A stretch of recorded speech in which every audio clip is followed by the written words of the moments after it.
Hello everyone, I am Edwina Raj, Head of Clinical Nutrition and Dietetics from Aster CMI Hospital.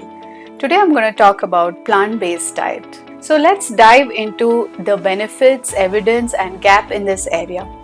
So plant-based diet has gained a lot of popularity in recent years because of the health benefits, climatic changes as well as for animal welfare.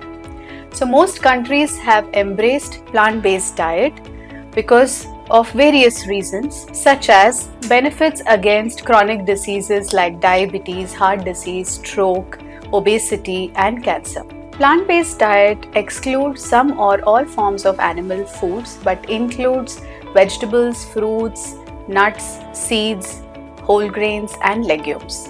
Advantages of plant-based diet. One being it includes minimally processed foods. Second one being that you take a lot of fiber through vegetables, fruits. There's intake of antioxidants and other phytonutrients that in turn has great benefits for overall health. Now let's look at the downside of plant-based diet.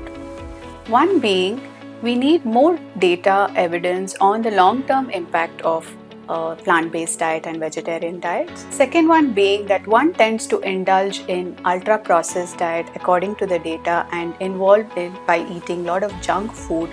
So one needs to balance their diet. If you do not balance your diet, then no point in following plant-based diet.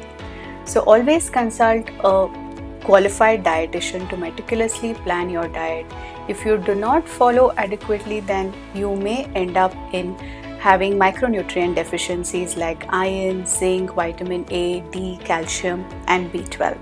So do reach out to us for more information and a better plan on plant-based diet. Thank you.